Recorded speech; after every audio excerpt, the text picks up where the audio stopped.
말씀은 누가복음 22장 39절로 44절까지를 보도록 하겠습니다.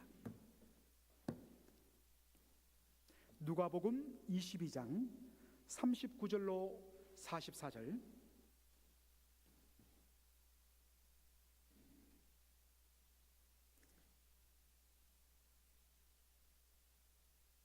여러분들 다 찾으셨으면 우리 함께 교독하고 마지막은 한 목소리를 읽겠습니다.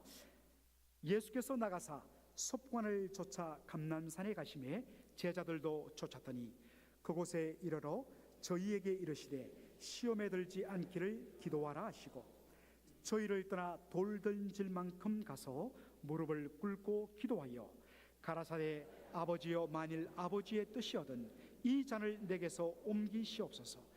그러나 내 원대로 마옵시고 아버지의 원대로 되기를 원하나이다 하시니 사자가 하늘로부터 예수께 나타나 힘을 돕더라. 예수께서 힘쓰고 애써 더욱 간절히 기도하시니 땀이 땅에 떨어지는 빗방울 같이 되더라. 아멘.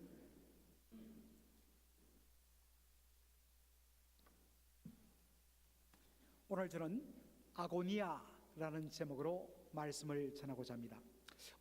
아고니아, 저게 무슨 말일까? 여러분들 아마 궁금하실 것입니다. 헬라어인데 조금 이따 설교를 들으시면 이 뜻이구나 하는 것을 여러분이 아시게 될 것입니다.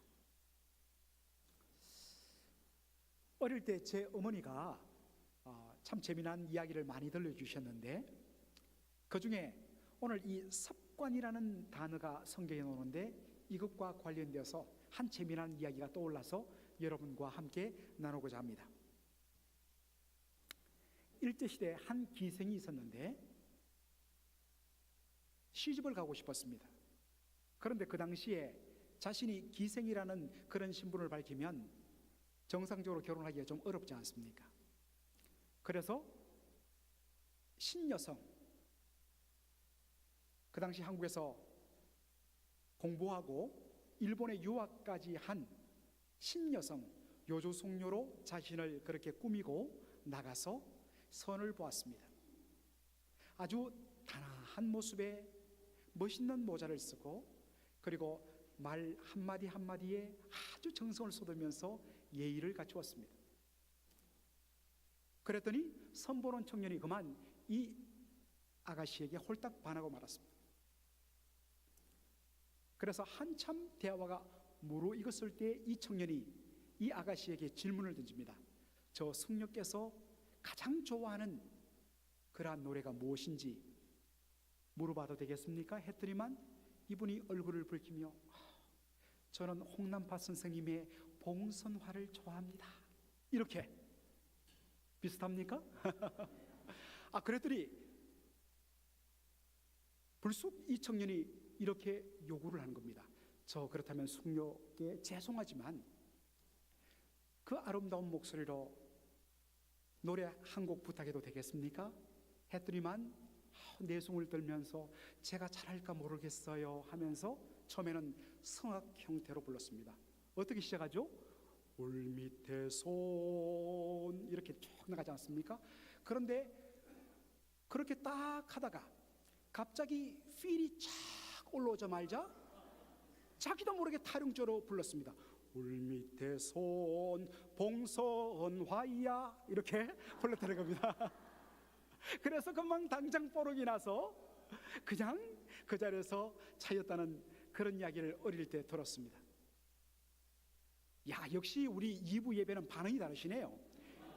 1부 예배는 죄송하지만 신방에 보니까 우리 교회 충청도 분들이 많으시던데 1부 예배에 충청도 분들이 좀 많이 오셨는지 이렇게 하면서 우습기는 우스운데 집에 가서 이제 웃으시려고. 근데 역시 우리 2부 때는 반응이 더욱더 좋습니다. 참 섭관이 무엇인지를 잘 보여주는 재미난 에피소드입니다. 오늘 본문에 보니까 39절에 예수님께서 섭관을 쫓아 제자들과 함께 감람산으로 기도하러 가시더라라는 말씀이 있습니다. 여러분들 섭관을 쫓아 예수님께서 감람산 마운트 오브 올리브 이 올리브 나무가 가득한 그 감람산으로, 올리브산으로 기도하러 가셨다는 것은 무슨 뜻이겠습니까? 예수님이 이제 십자가를 지는 바로 그 전날을 맞이하고 있는데, 평소에는 기도하러 안 하다가 십자가가 다가오니까 두려움에 그날만 감람산으로 기도하러 가신 것이 아니라 그날도 기도하러 감람산에 가셨다는 것입니다. 그날만이 아니라 그날도 어김없이 as usual 섭관을 쫓아서 이 예수님의 기도의 삶은 몸에 배었습니다. 기도와 예수님의 삶을 따로 분리할 수 없다는 것입니다. 정말 저는 바라고 원하기는 우리 맥클린 한인 장로교회 성도들이 하나님의 말씀을 사모하는, 말씀에 사모하는 성도들뿐만 아니라 정말 기도를 사모하여서 말씀과 기도가 분리되고는 살아갈 수 없는, 그것이 여러분의 삶의 일부가 되는 성도들이기를 주의 이름으로 축원합니다. 아멘. 그런데 오늘 40절에 보니까 예수님께서 기도하러 간 감람산의 그 장소를 따로 언급하지 않고 그곳이라고 이야기합니다. 여러분 잘 아시지 않습니까? 예수님께서 기도하셨던 그 동산 이름이 무엇이지요? 예, 겟세마네입니다. 마태나 마가복음에는 겟세마네에서 기도하셨다고 되어 있습니다. 그런데 유독 누가복음에서만큼은 그곳에서 기도했다고만 되어 있습니다. 왜 그랬을까요? 예수님께서는 늘 섭관을 쫓아 늘 하시던 대로 예루살렘에 올 때마다 그 감람산에 그곳에서 기도하기를 늘 즐겨하셨습니다. 그래서 그곳이라고만 말해도 이 이야기를 들은 모든 사람들, 아, 겟세마네, 그렇게 떠올리는 곳이 바로 예수님이 기도하던 그곳이었습니다. 그 겟세마네 동산에서 예수님 기도하셨습니다. 여러분들, 이 겟세마네라는 이름이 무슨 뜻일까요? 이것은 영어로 말하면 오일 프레스, 기름 짜는 틀이 있는, 아마도 올리브산, 올리브 나무로 빽빽한 그곳에 바로 그 장소에 올리브 기름을 짜는 틀이 놓여져 있었던 것 같습니다. 그래서 사람들이 그것을 겟세마네 이렇게 불렀던 것으로 생각됩니다. 바로 그곳 겟세마네에서 예수님께서 어떻게 기도하십니까? 42절에 보니까 아버지여, 만일 아버지의 뜻이여든 이 잔을 내게서 옮기시옵소서. 그러나 내 원대로 마옵시고 아버지의 원대로 되기를 원하나이다 하시니, 이 겟세마네 동산에서 예수님께서 밤새도록 기도하셨습니다. 오랜 시간 동안 기도했지만 예수님의 기도의 제목은 하나였습니다. 내 뜻대로 마옵시고 아버지의 뜻대로 이루어지기를 원하나이다. 지난 수요일 날, 요즘 여러분들 우리 수요 예배가 참 부흥되고 있습니다. 토요 새벽도 부흥되고 있습니다. 수요 예배 때 우리가 느헤미야를 지금 강의하고 있는데, 지난주 3번째 시간에 느헤미야가 하나님이여 제가 형통하게 해달라고 기도했다, 그렇게 말씀을 나누었습니다.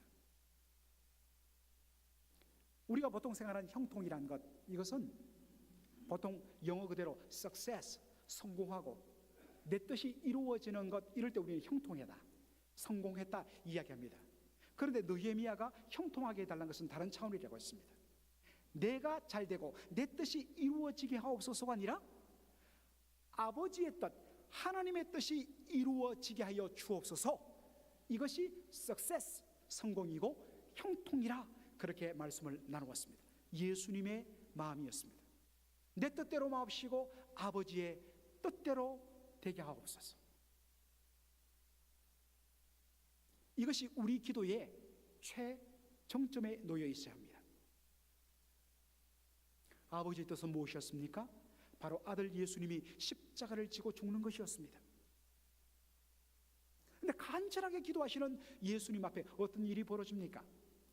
43절 보시기 바랍니다. 사자가, 이 사자란 말은 angel, 천사를 말합니다. 사자가 하늘로부터 예수께 나타나 힘을 돕더라. 여러분들 사자, 천사가 나타났다는 것은 무슨 일이겠습니까?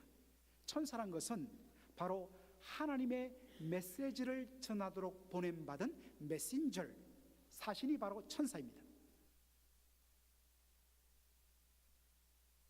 천사가 나타났다는 것은 하나님의 메시지, 하나님의 뜻을 전하기 위하여 나타난 것입니다. 오늘 본문에는 하나님이 주신 메시지가 기록되지 않습니다만 우리는 압니다. 뭐였겠습니까? 하나님 아버지의 뜻은 바로 아들 예수가 십자가 지는 것이라는 것입니다.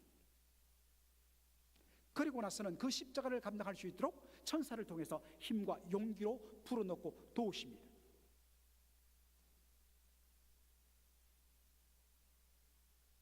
자, 그런데 하나님의 뜻도 드러났습니다. 십자가입니다.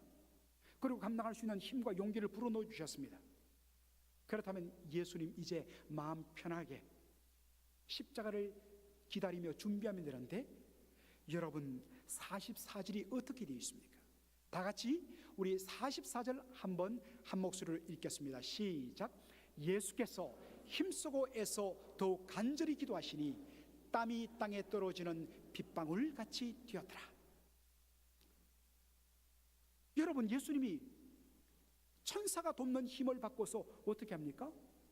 더욱 애쓰고 힘써 더욱 간절히 기도하셨다 했습니다. 얼마나 간절하게 기도했던지 예수님의 얼굴에 떨어지는 땀방울이 땅에 떨어지는 빗방울 같이 되었다, 그렇게 기록되고 있습니다.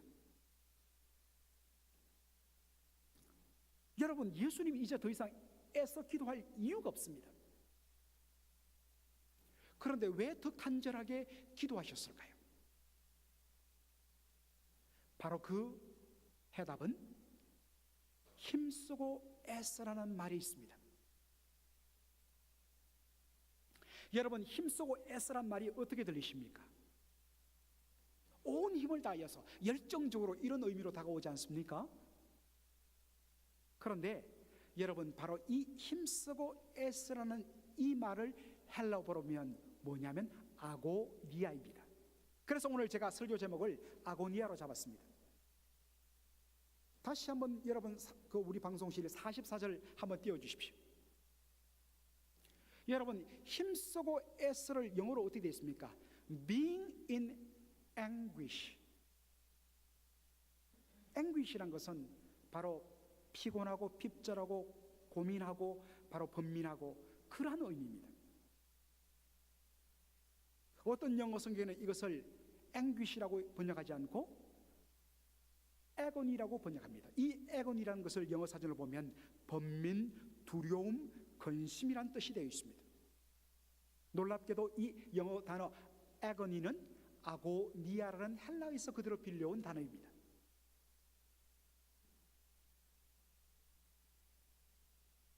여러분, 지금 상황이 어떻다고요? 천사가 나타나 하나님의 뜻을 전했습니다. 십자가 지는 것이다. 그리고 그 십자가를 감당할 수 있도록 위로부터 힘과 용기를 불어 넣어 주었습니다. 더 이상 기도할 필요가 없습니다. 그런데 왜 예수님이 더 간절하게 기도하셨을까? 그 이유는 바로 예수님의 마음속에 임한 번민과 두려움 때문이었습니다.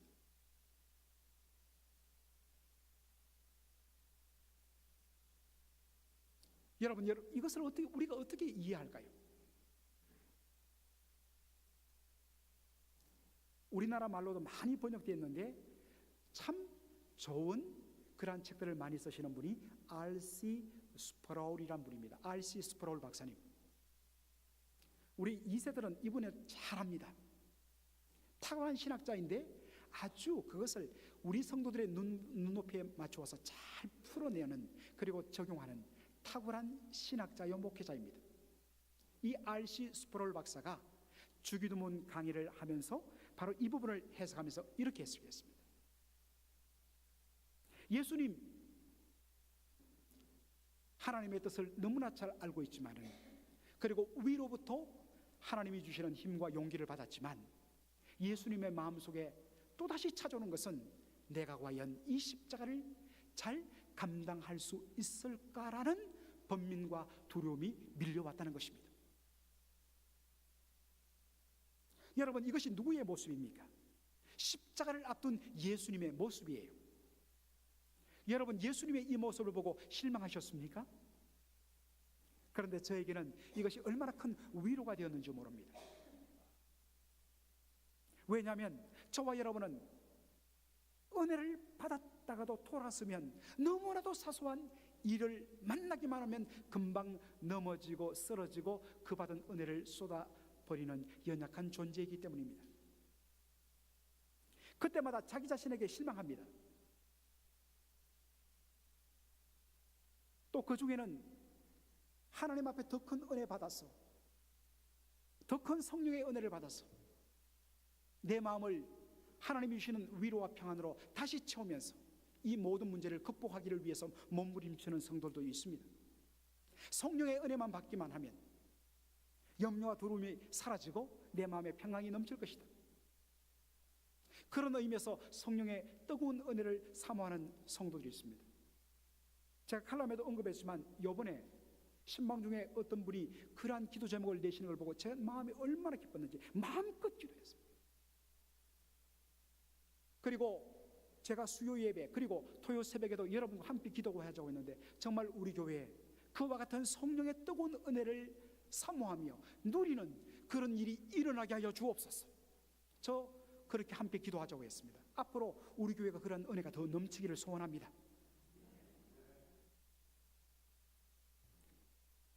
그런데 여러분, 동시에 우리가 인정해야 할 사실 하나 있습니다. 뜨거운 성령의 은혜를 체험하고 정말 감격하면서 찬양 가운데 임하시는 하나님의 영광의 임재를 맛보고 우리의 가슴이 막 벅차올라 견딜 수 없는 가운데 있지만 그 큰 은혜를 받은 바로 그 후에 곧바로 아고니아라는 불충격이 우리의 심령에 찾아올 수 있다는 사실입니다. 그리고 그 불충격에 의해서 너무나 쉽게 흔들리는 자기 자신을 발견하게 된다는 사실입니다. 여러분, 엘리야를 보십시오. 하나님의 말씀을 전하던 모든 선지자들은 다 죽임당했습니다. 자기 혼자 남았습니다. 그러나 갈멜산에서 바알과 아세라 선지자 850명 대 1, 850대 1로 싸웠습니다. 그리고 담대히 외쳤습니다. 하나님의 불이 임하기를. 하늘로부터 불이 임하여서 하나님의 살아계심을 생생하게 보여주었습니다. 그런데 그 다음 날 어떻게 되었습니까? 이 소식을 들은 이세벨이 저주를 퍼부었습니다. 내일 이맘때 내가 너를 죽이겠다. 사실 이것은 빈말이었습니다.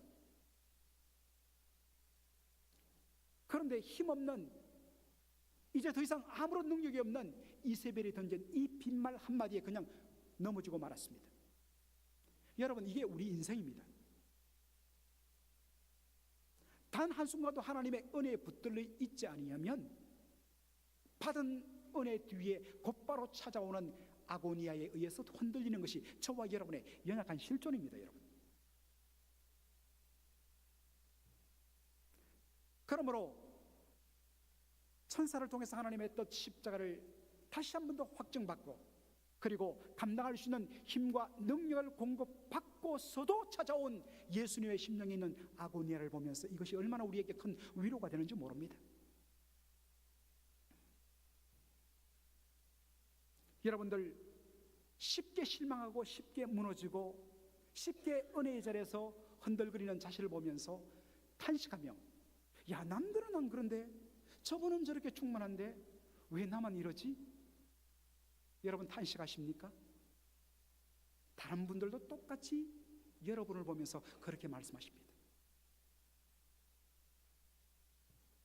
그런데 오늘 예수님의 모습을 보면서 나만 이렇게 아고니아가 있고 시달리는 줄 알았는데 우리 예수님도 그러셨구나. 얼마나 이것이 위로가 됩니까? 그리고 이러한 시험을 친히 겪으신 예수님께서 우리를 어떻게 대하십니까? 야, 너 그거 하나 이기지 못하냐? 그렇게 우리를 핀잔하지 않습니다. 실패하고 넘어지고 은혜 받았다가 또다시 은혜를 쏟아버리고 흔들거리는 연약한 우리 자신을 보시면서, 야, 내가 너 마음 잘 안다. 얼마나 힘들었냐?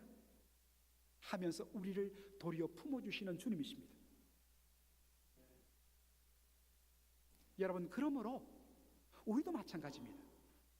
연약한 성도들에 대하여서 그들의 연약을 보면서, 부족함을 보면서 지적하고 책망으로 끝나는 것 아니라 오히려 그들의 약함을 덮어주면서, 품어주면서 격려하고 세워주는 그런 여러분 되기를 주의 이름으로 축원합니다. 아멘. 자, 그런데 여러분들, 아고니아에는 첫 번째로 근심과 두려움과 번민이라는 뜻이 있다고 했습니다. 그러나 이 아고니아란 말에는 또 하나의 의미가 있는데, 영어로 struggle for victory, 승리를 위한 투쟁이라는 뜻이 있습니다.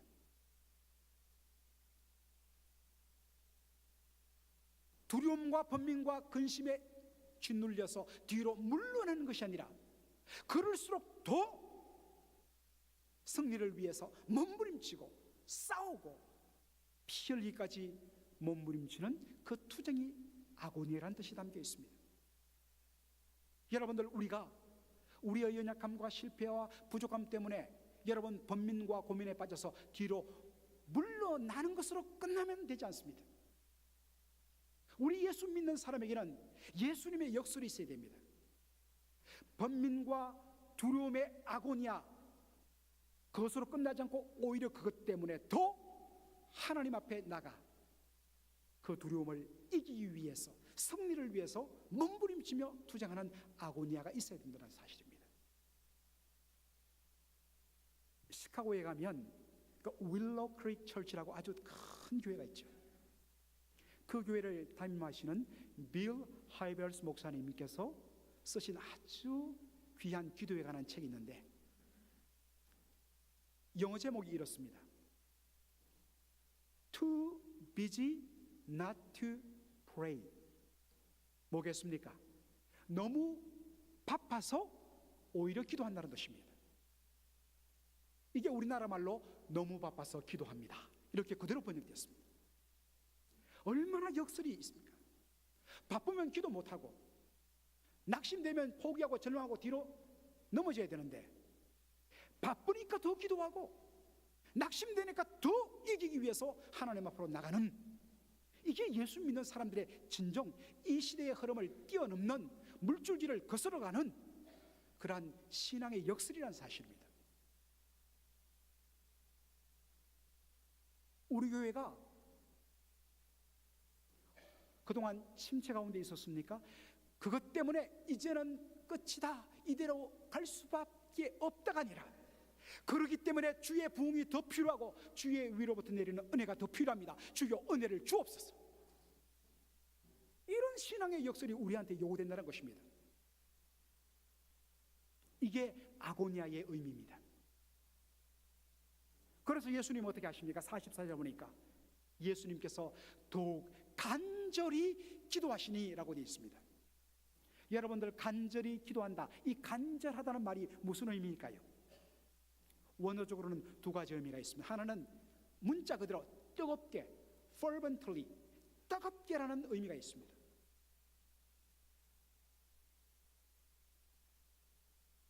물론 그 뜨거움이 때로는 큰 목소리로 나타나기도 하고, 아니면 한나의 기도처럼 너무 간절하고 뜨겁다 보니까 그것이 속에서 웅얼거리는 소리로 나오지만 속에서 꽉 찬 것이 뿜어져 나오는 것도 간절함입니다. 그것도 뜨거움입니다. 동시에 이 간절하게라는 말 속에는 영어로 without ceasing, 멈춤 없이, 중단 없이, 끊임없이라는 의미도 담겨 있습니다. 여러분, 우리가 끊임없이 기도한다, 간절하게 기도한다는 의미는 무엇일까요?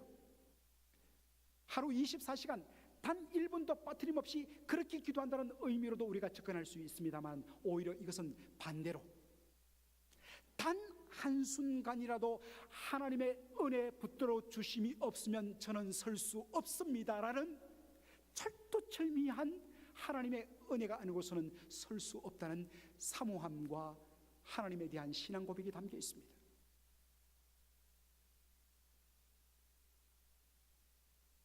단 한순간도 우리가 틈을 보여주면 그 틈을 비집고 또다시 우리에게 염려와 근심의 아고니아의 씨를 뿌리는 마귀의 역사가 있는 것을 알기 때문에 단 한순간도 하나님의 은혜 붙들어 주시면 설 수 없다는 마음으로 간절하게 기도하는 그 간절함이 커지다 보니까 그것이 큰 소리가 되고 부르짖음이 되고 뜨겁게 주 앞에 기도하는 기도가 되는 것입니다. 사랑하는 성도 여러분, 여러분은 예수님처럼 이렇게 한번 뜨겁게 간절히 끊임없이 매달려 본 적이 있습니까? 이 주를 놓으면 죽는다는 심정으로 그렇게 기도해 본 적이 있습니까? 얼굴에 흐르는 땀방울이 핏방울이 되도록 그렇게 몸부림치며 여러분들 기도해 본 적이 있습니까? 너무 쉽게 나는 안 돼, 이제 이 모든 것은 끝났어 라고 자포자기하지는 않습니까? 제대로 한번 매달려 보지도 않고 너무 쉽게 미리 포기하고 변명만 누르는 것은 아닙니까? 낙심할 수밖에 없는 상황인데 오히려 예수님의 역사를 붙들고서 그러기 때문에 더욱더 기도하고 안 되기 때문에 더욱더 주의 은혜 없이는 살 수 없다고 두 앞에 나가고 바쁘기 때문에 더 주님 앞에 기도하러 나가는 이런 기도, 하나님을 들어 응답해 주실 줄로 믿습니다. 우리 교회가, 우리 성도들이 그와 같은 기도로 교회가 영적으로 활활 타오르는 뜨거운 교회, 하나님의 은혜가 없이는 단 한순간도 버틸 수 없다는 그런 의미에서 without ceasing, 끊임없이 주의 은혜만 붙들고 나가는 그러한 거룩한 주님의 몸된 교회 되기를 주의 이름으로 축원합니다. 아멘. 기도하겠습니다.